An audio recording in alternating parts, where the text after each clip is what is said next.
Assalamualaikum warahmatullahi wabarakatuh. Perkenalkan, nama saya Franky, NIM 2720038. Baiklah, di sini saya akan menjelaskan materi tentang evaluasi proses dan hasil belajar biologi. Langsung saja, yang pertama pengertian kisi-kisi tes. Kisi-kisi tes adalah suatu format berbentuk matriks yang memuat informasi untuk dijadikan pedoman dalam menulis soal atau merakit soal menjadi tes. Penyusunan kisi-kisi merupakan langkah penting yang harus dilakukan sebelum penulisan soal. Kisi-kisi disusun berdasarkan tujuan penggunaan tes.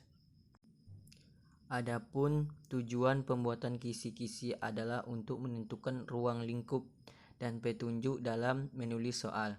Kisi-kisi tersebut biasanya terdiri dari dua aspek, yakni yang pertama aspek isi pengetahuan dan yang kedua aspek tujuan yang dirumuskan dalam tujuan pembelajaran khusus.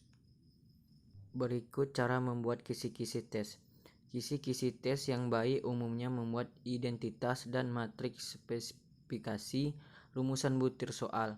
Pada bagian identitas, penilai harus memasukkan informasi tentang nama satuan pendidikan, mata pelajaran, program studi, kurikulum, alokasi waktu, dan bentuk soal. Berikut ini syarat-syarat yang harus dipenuhi. Berikut syarat pembuatan kisi-kisi yang harus dipenuhi.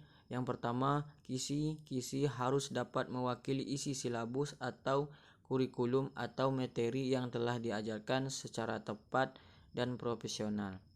Yang kedua, komponen-komponen dibuat dengan jelas dan mudah dipahami. Yang ketiga, materi yang hendak ditanyakan dapat dibuatkan soalnya.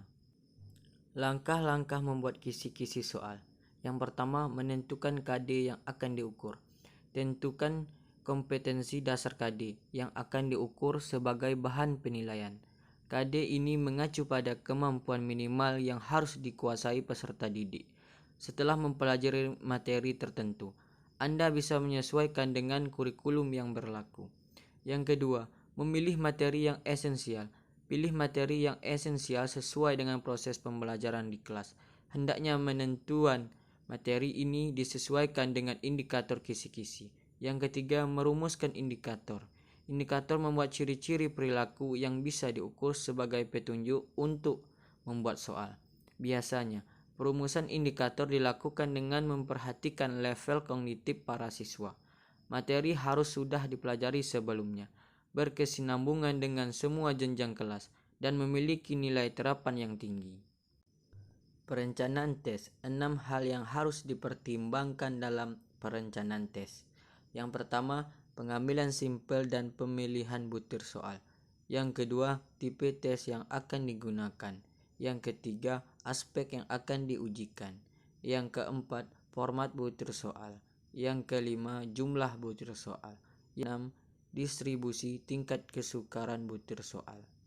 Baiklah, hanya ini yang bisa saya sampaikan. Kalau ada kurang dan lebih, saya mohon maaf.